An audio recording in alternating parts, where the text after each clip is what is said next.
Support artwork is anything that you've used to build your print-ready file, such as linked image files, linked logo files, or fonts.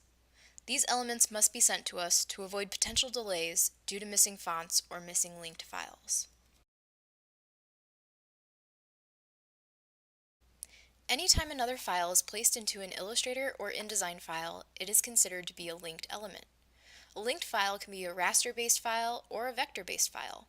Raster files are made up of pixels and are photo images or artwork that is created in Photoshop. These elements cannot be enlarged or scaled up without losing clarity or resolution. If I keep zooming in, you'll see all of the pixels that are contained in this image. All Photoshop files that require specific color matching to PMS colors or hard copy printouts should be supplied as layered files. This ensures that all individual elements in that file are editable. As you can see in this example, every portion of this artwork is on a separate layer.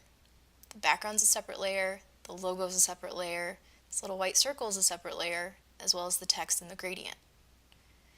Every piece of this artwork is editable. If I wanted to change this gradient to a different color, all I have to do is click on it with Command click, make a new layer, and let's say I wanted to fill it with a green. Pretty simple. As you can see, I've changed that color to green without interrupting anything with the background. Let's say I needed to also change the logo color.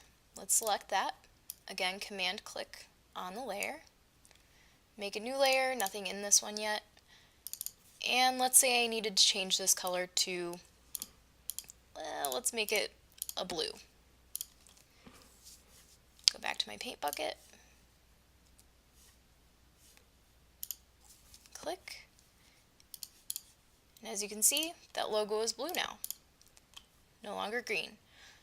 Again, this does not do anything with the background, just because it's a separate layer. All of these adjustments have been made easy just because it's layered artwork. These adjustments would not be as easy if we had flattened artwork. As you can see, this is what a flat file looks like. Not much you can do with it. Can't really select individual pieces without using your direct selection tool, and even then it's pretty messy just because it's selecting individual pixels rather than the full piece of artwork. If we did have to color match it, we would have to do overall color matching adjustments. So typically we would use curves. But as you can see, any slight adjustment that I make overall is affecting the overall color of the image as well. This is why layered files are so important whenever we receive files that need to be color matched.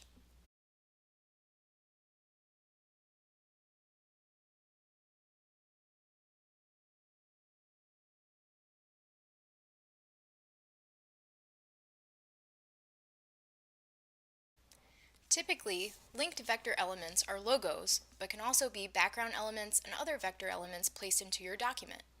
Live text is also converted into a vector shape once it is created to outlines, as you can see here. Vector elements are mathematically rendered shapes and lines that are typically created in Illustrator but can also be made in InDesign. These elements can be infinitely scaled up and will not lose clarity. They are not restricted in this area like a raster-based image would be. Let's go to this example, and as you can see, I've got a vector versus a raster. If I zoom in, you'll see that the raster is made out of pixels, whereas the vector is made out of a shape that is mathematically rendered. If I zoom in on this, the edges keep their clarity. Another nice thing about vector files is their ability to store PMS colors in each individual shape or line. As you can see here, each element I click on shows what specific PMS is assigned to its fill and stroke. Color matching is simplified since there is a specific location for each color already mapped out for us. I can also change these colors with just a few clicks. Let me pick a couple colors. This helps expedite the color matching process and keeps your order moving through our pre-flight processes.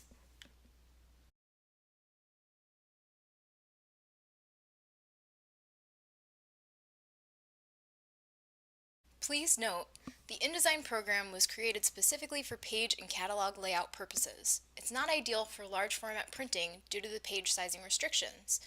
We cannot print directly from an InDesign file. Your art coordinator must export these files out to a printable PDF format, which slows our pre-flight process down. There can also be unpredictable results when exporting. We highly suggest using Illustrator for all large format, vector-based design work.